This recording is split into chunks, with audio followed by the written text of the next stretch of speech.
Hello, everybody. First, I would like to thank the Institute of Advanced Studies for this great opportunity to toy with ideas that seems to be out of reach, but I'm going to spend 1 month thinking about something that I have been preoccupied for some time, and I would like to share with you the grid by which I'm going to try to understand or make sense for myself and hopefully for others in a book, or even starting with this article that I will write during my stay here in Paris. So because I have a lot of things to say, 20 minutes is not that long. I did write my text, so I'll be happy to send you the text if you're interested and you would like to follow through. But I'm going to read the text and illustrate with some images. Okay, so my goal here is to try making some sense of a phenomenon that appears to be both universal and that I perceive as a major trademark of human behavior. This phenomenon is the fact that across cultures, in all corners of the world, humans engage in activity that lead them to transcend the contingency dictated by their mere survival. While traveling around the world on all 5 continents, it is striking to notice that everywhere you go, from the most isolated to the most populated and highly accessible regions of the world, humans are systematically cultivating and seeking out states of ecstasy.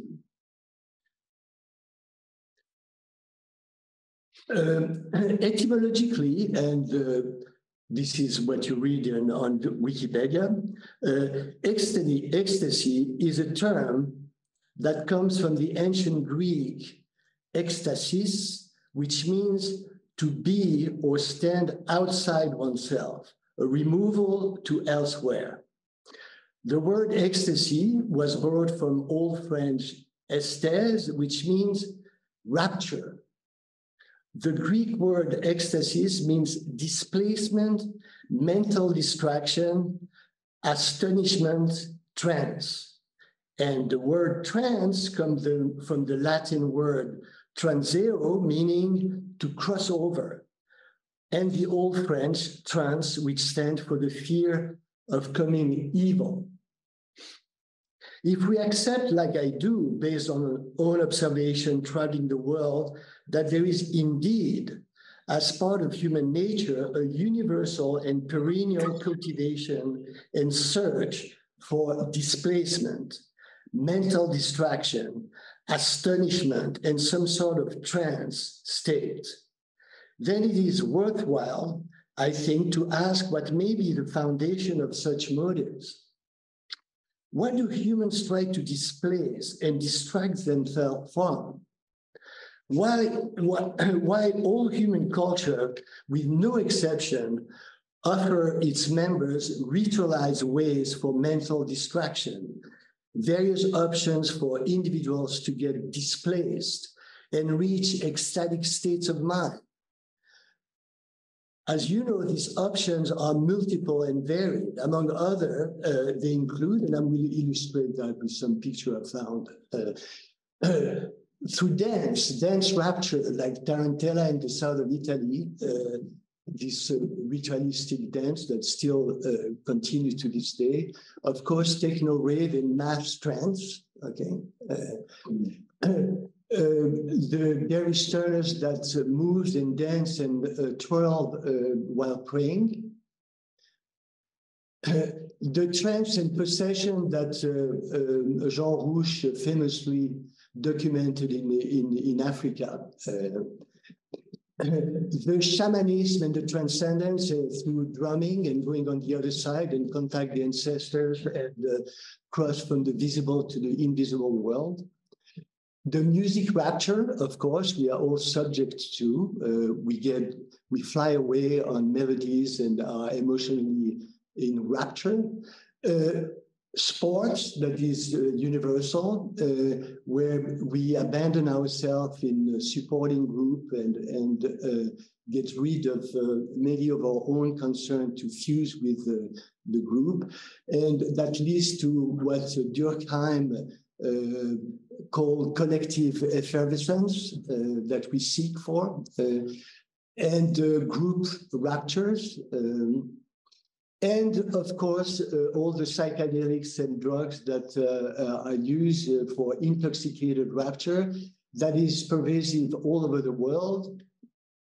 And that leads to what you can call to a certain numbing and forgetting. And the question is, what are we forgetting so universally? And of course, addiction, we structure the life of individual through a specific need. The search for some trance of altered state through hypnosis, meditation, and of course, spectacular group rapture, going to the movie, to the theater, to the tragedy. We go in group to get rapture and project ourselves into characters. And this is a map that represents around the world all the indigenous intoxication. Okay? So in short, all the art and all the projected hypnotic forms of human entertainments like movies and theater, notwithstanding the striking and remarkably wide range of indigenous intoxicant that is cultivated worldwide, way back in human times. Traces of the human quest for displacement and distraction, in other words, ecstasy, go as far back as we can go in modern human evolution. We find ancestral traces of such quest in the remnants of mass killings that would imply apparent festive and collective rituals, which may be also linked to the game hunting scenes of cave paintings found in the southwest of France dating back some 50,000 years. Traces of fermented substances found in pottery, like alcohol, date back already some 7,000 years. Drugs, psychedelics, paraphernalia, and all the other cultural ritual arrangements that exist around the world are ready-made cultural artifacts offered to individuals to search and reach rapture. They are ultimate means to an irresistible and universal quest for ecstasy in the primordial Greek sense of to be or stand outside oneself, a removal to elsewhere. All these universal practices and artifacts tap into what is unquestionably an important determinant of human nature, something that is part of our psychological DNA. If we accept this broad assumption, then naturally, the question is, what is this psychological DNA? What motivates humans in general to attempt so predictably and systematically at being and standing outside themselves? What are we trying to escape? Can we consider that there may be a general human motive behind the systematic quest to stand outside oneself? And my idea is that such general human motive may be found in what I consider to be a major trademark of our species. And this trademark is human self-consciousness, and in particular, our mortal sense of finitude.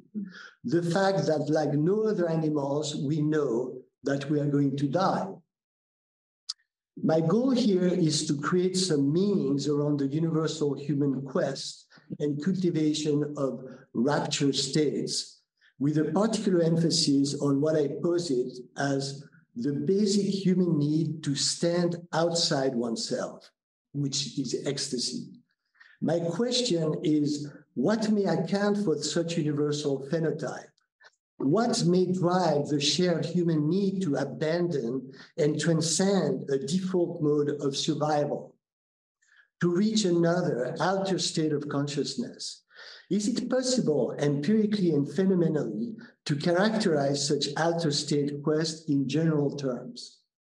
I think I may have what I consider an interesting, evidence-based way to make some sense of this question.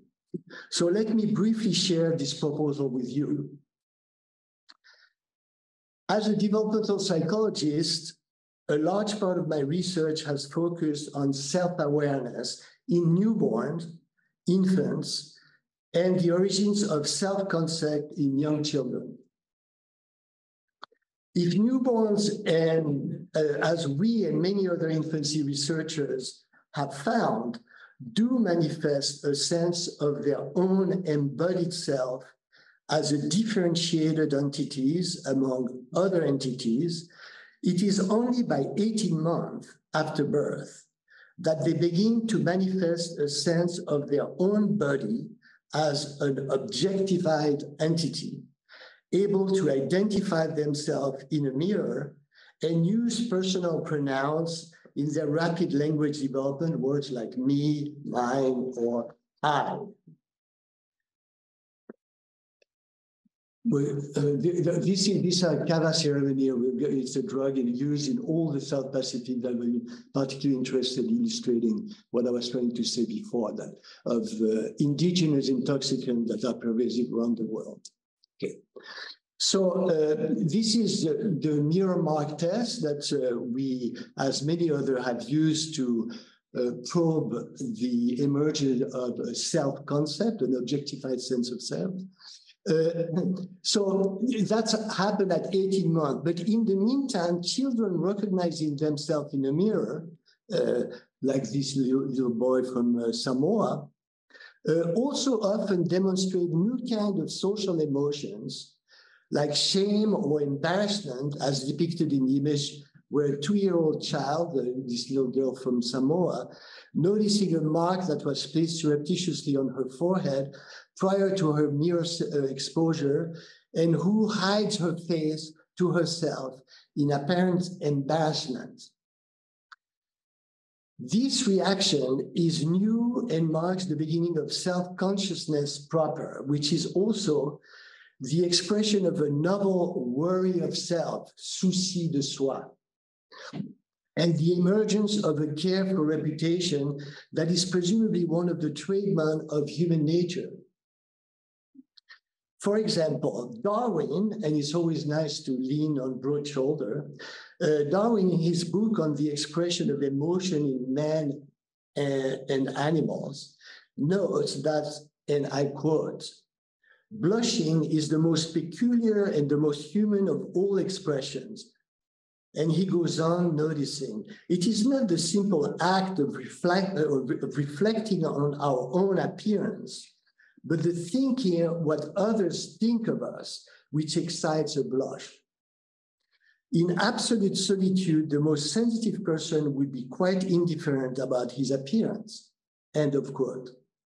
Aside from the novel and presumably uniquely human worry of self and reputation that emerged from around 2 years of age in typical children, these from all over the world, they are important precursor or primitives announcing such major and predictable change in human psychological development. As already mentioned, immediately after birth, and probably even during the last trimester of gestation, the human young express some sense of embodied self-awareness. This awareness is implicit and somehow a built-in feature of the developing organism. Newborns do manifest a discrimination of their own body as differentiate substantial and situated entities among other entities. From 2 months postpartum, they also demonstrate that they are agent in the world, like this little kid, about 4 months, who decide to reach or not to reach, depending on the distance that separates him from the subject. Okay. So they become, by 2 months, agent or actors and controllers of what they discover and perceive. And this is a little girl, 3 months old. This is my youngest daughter, like years ago, who is kicking a mobile and watching the consequence of her own action that she discovered on her own. And this is a central point I want to emphasize and interpret as a major stem root of human psychology, a primary force that underlies human nature, which is the sense of control over the perceived environment. This is another example of research we did some years ago, when babies at 2 months are introduced with a musical pacifier. They generate sound like a musical instrument on their pacifier. And we've been able to show that at 2 months, infants systematically modified the sound they produce depending on whether it is analogous to what they do on the pacifier or non-analogous. Okay, so they are attentive to the consequence of the auditory consequence of their own action, and this on the spot. There is no learning involved. Okay, so at this juncture, like 2 months, infants start behaving as control rooms, becoming their own headquarters of perception and action. As Piaget and many other pioneer developmental psychologists insist, children actively construct the reality they perceived and conceive. In other words, self-agency is at the core of child development and by extension of human functioning in nature. With that in mind, let's go back to our original question of what may underline the universal human quest for ecstasy.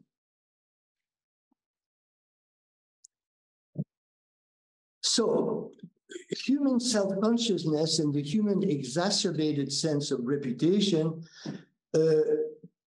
can be considered as our curse. As Sartre famously remarked, hell is others. As much of what we do is inseparable to what others may think of us, ultimately the evaluators of our own worth.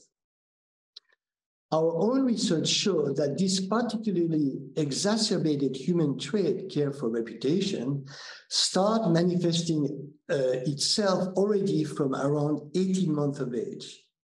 The care for reputation and the central role of others' evaluation is instrumental and at the core of our basic need to affiliate with others. Our survival depends on it, as without the other, we are nothing.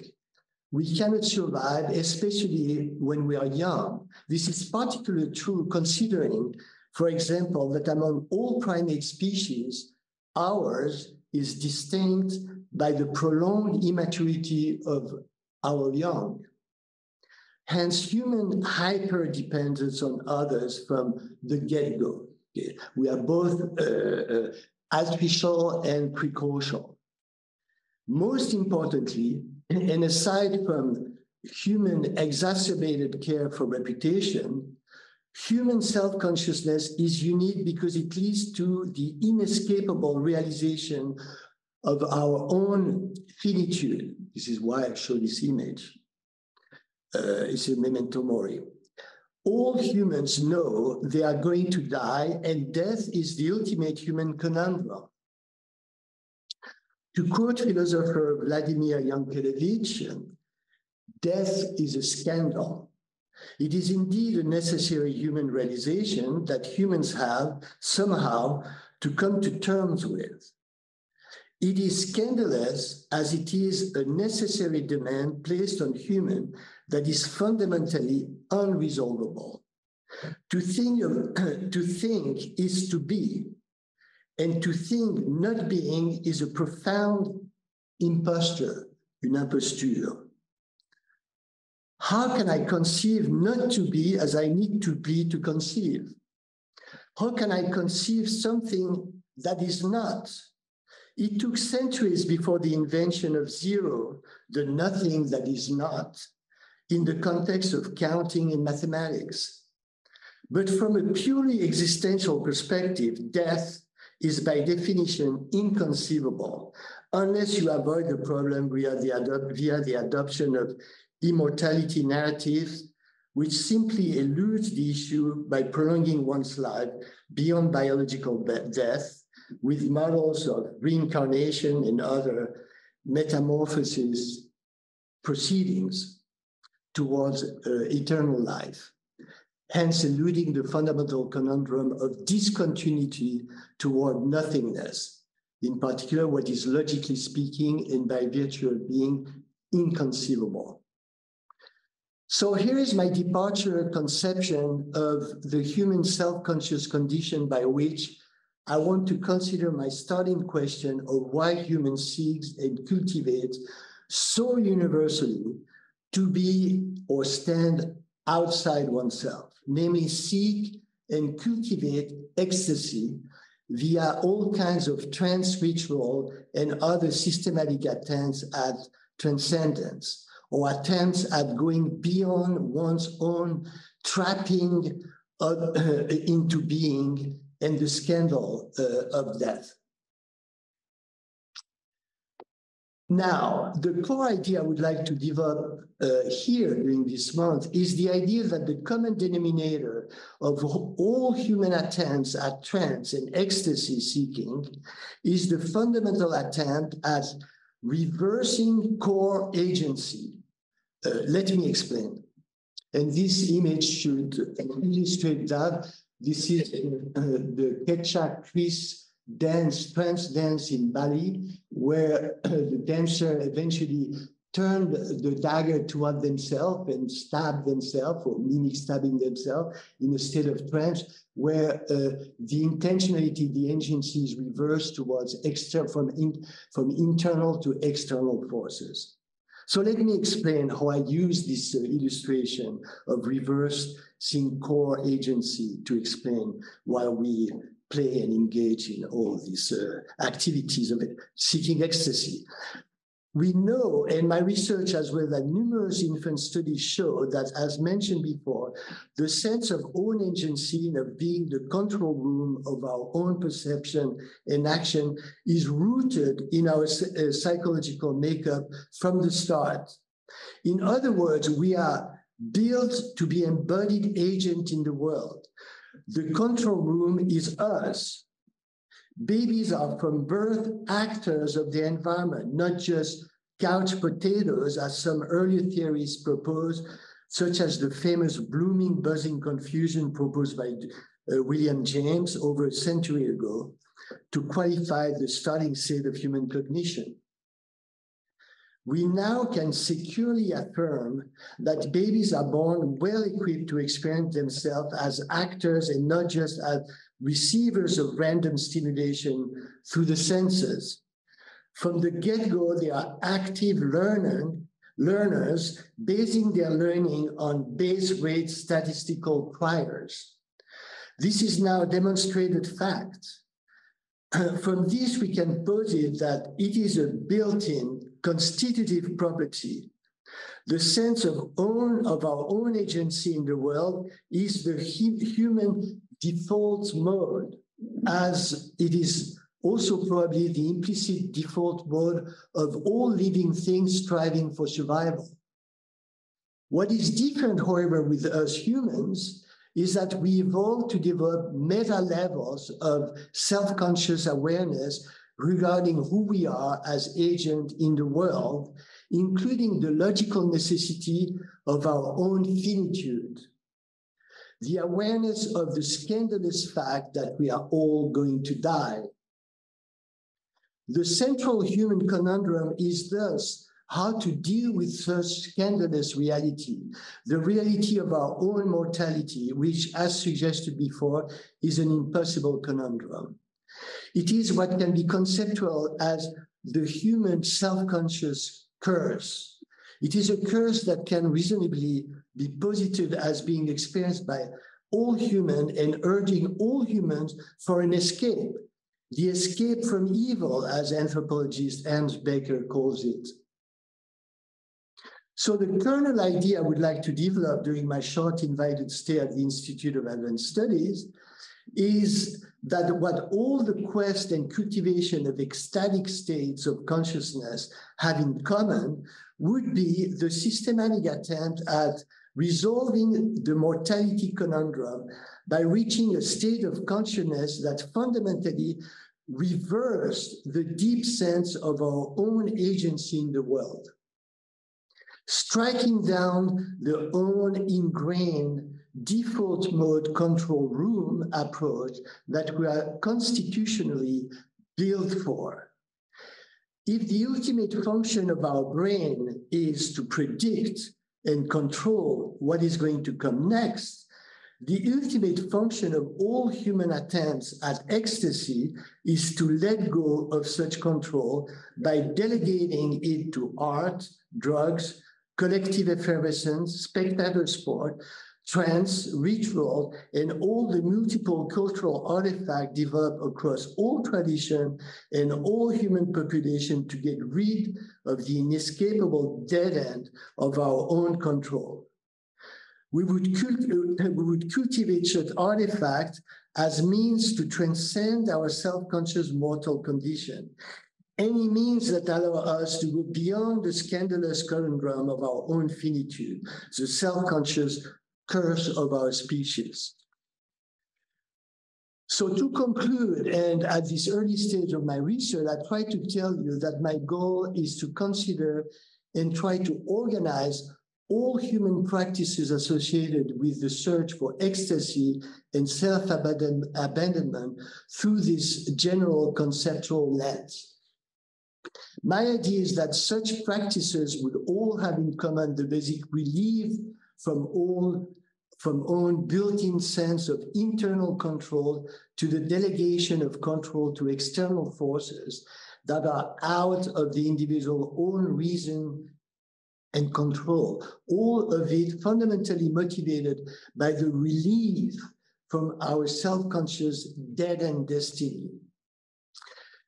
It is the source of self-abandonment that can be so universally witnessed in spectator sport, risk-taking activities, movies, theater, addiction, and all the collective ritual, acts of creation, and induced altered state of consciousness through trance, drugs, meditation, or hypnosis. Thank you. Thank you very much, Professor ROCHAT. Yes, any questions from the audience? Well, I have a question. Good.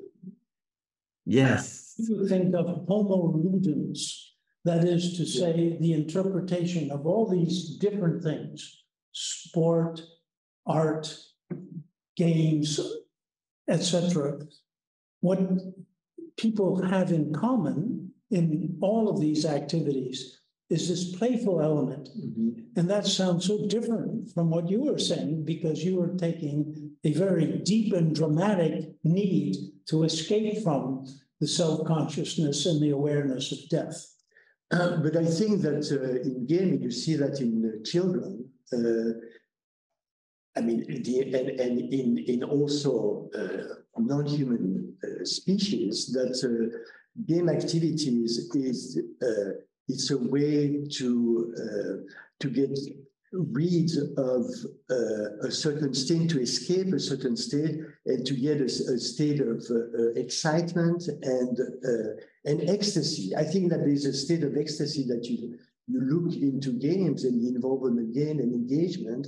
And so there's definitely a separation between game activity and the universal drive to be homo ludens in our species. But you can see the game activity as being a departure from something. Okay, and I try to find a common denominator of what is this escape, at a meta level, and that's the way it is. But I'm fully aware there's one thing that I need to consider, and that's only a starting game that I'm playing with this idea, is to factor pleasure. for example. The fact that you try to generate pleasure and surprise, and there's some very interesting site from Ruchienka who talks about Homo Ludens, this beautiful book. But there is Roger Gallois also, who talks about that, who does a taxonomy of game. And it is true that you can take games as not simply as an escape, as I would like to think of, because in relation to drugs and meditation and trance and shamanism and all that, it's not exactly game. But I think that there is the drive to reenact, to represent existence. And in sports, we don't know what the outcome will be unless it is tweaked, and so there's when we go to a soccer game, there's 90 minutes of unknown and unfolding of events and tragedy. Okay, so it's a reenactment of life, in short, that you share collectively. You can see that also in that way. But I think that there's more. What I want to include in my reflection is more than game, but it includes drugs. It includes also the attempt at reaching a different state and a state of trance in hypnosis, and trying to find a new arrangement, a new way to exist through the reaching and the nurturing of outer states. So it goes a little bit beyond the game will be included, but it goes beyond that, I think. Yeah. Great. Thank you. Yes, Michael Heller. Hello. Thank you very much, Philippe, for an enlightening talk. I would just like to add to what you said, that just as the baby is globally intense from head to feet when he expresses himself, the person who practices in his culture with other people trance techniques is also trying to be globally from head to foot present and actor, as you said, and that this impression of being from head to feet participating in a culture is a crucial factor. Of course, I totally agree. But the fact, I talked about infant prior to 18 months, where they are discovering their own agency in the world. And I think that's very crucial, and that drives them. But there is this switch at 18 months with the emergence of self-consciousness, when there's the beginning of, what I would qualify le souci de soi, the worry about the self as being evaluated by other, and the sense of reputation that is, I think, in my view, uniquely human. And then you enter an activity, you still remain the control room, but is you work and you are active in presenting yourself and representing yourself through the evaluative eyes of others, okay? So that's all the work of Goffman on self-presentation and all that. And I think that, we remain active, but at a different level of representation. And that's, I think, what you're alluding to in terms of cultural participation. When you participate to a culture, to group, to others, for me, I extend the care for reputation to all the social norm and the internalization of social norm and ways of being in group. Yeah. Yeah, the only small detail I would add is the intensity that the individual perception has of this participation, which is highly increased, be it with drugs or with trance methods. Yeah, but I really feel myself as having more energy, more flesh, more presence. Something like that. In contact with others, you mean? Yes. Yeah, well, but that's why, sports, when you join the crowd and exactly, you reach level of emotion that are shared. you abandon yourself too. I mean, you escape something from your own individuality. That's the point, yes. I agree. So in relation to what you were saying, pleasure, and this is another friend who mentioned that I read in the text, is Adley, he's watching here. He said, why don't you factor also pleasure? But I think that is linked to his comment that, you know, we gain, I mean, we cultivate levels of emotion by being part of a group that is irreducible to what you, it's more than the sum of the part. I mean, you know, you get to something more. Indeed. Thank you. Thank you. May I, do you hear me? Yes. Okay. Thank you. All friends from childhood that are asking questions. Okay, go ahead. Well, we know each other very well, and we've had a little discussion before in preparation to this talk. But it's very clear what you said as far as going beyond oneself and joining a group feeling and communicating with others, you know, as a means of ecstasy, as a justification of ecstasy.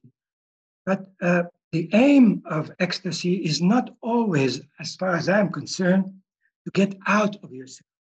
Some means of reaching that higher state of perception is geared to go inside yourself, not outside yourself, in seek of a higher essential self. You know, the psychology, the psychiatrists talk about le moi, le ça, le soi, and you know, this level of interest of searching your essence, which is beyond the mere personality that we construct during our life. So it's maybe another aspect of using trance that I would just like to suggest. Yeah.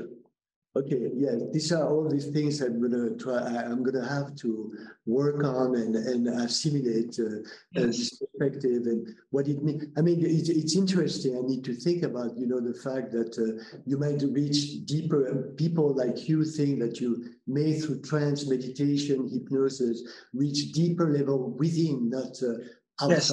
Okay. Yes. So, but maybe you can escape within. Okay. It's not a matter of belief. I mean, when you take drugs, basically, I mean, you alter your own states, right? So but it's a difficult question. I'm going to have to wrap my head around that. Yes. It's going to be interesting. All right, we have just a couple of minutes. I see a couple more questions. If you could please make them relatively short, that would be nice. Dominique first, is that the same question that is in the chat or another one?